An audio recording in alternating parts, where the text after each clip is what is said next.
My lesson is on fourth grade alcohol and other drugs, and the academic focus is going to be writing. The health standard is students will demonstrate the ability to practice health enhancing behaviors and avoid or reduce health risks. The substandard is substandard A, practice beneficial health behaviors.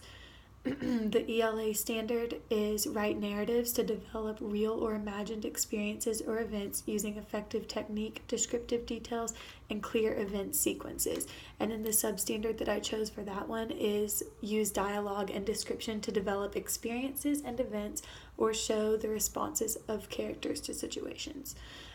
So the objectives would be that students will determine who influenced them, who influences the student, and who the students might influence in their lives.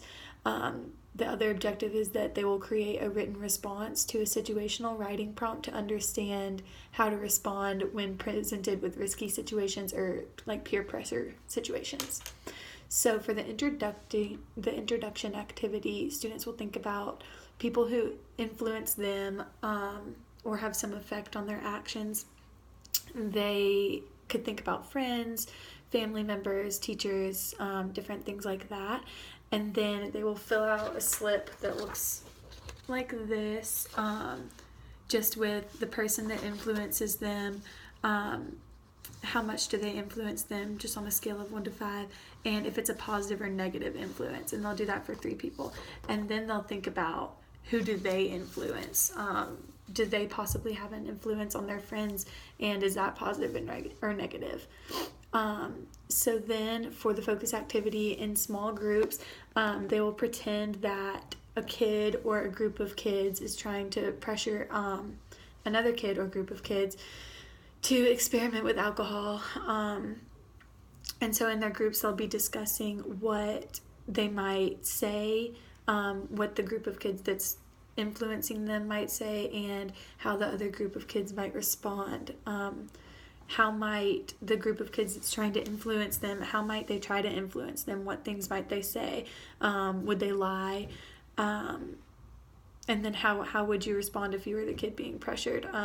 What sorts of responses would be good to use in situations like that? So just kind of facilitate a small group discussion on that. And then following that, they will be individually responding to a writing prompt. The prompt says, your best friend has an older brother who's 16. When you go over to your friend's house, you see that this older brother is sitting around with a group of his friends drinking beer with your friend's dad. What would you do? And so it's just a little prompt that looks like this, and the students will respond to it on here individually and say what they would do. Encourage the students to use dialogue in their response, because that is the ELA standard. And so something that I think a student might say is, if I was put in this situation, I would tell my friend, quotes, I think we should just go play outside. That way we wouldn't have to be around the alcohol. I would tell my friend, I think I should actually go home and start my homework soon. Then when I would get home, I'd tell my parents about what happened and let them handle it, because that's an adult situation. And then this would be my assessment piece as well, to determine whether students met the objectives of telling who influenced them and who they influence, as well as creating a written response to the situational writing prompt to meet the objective.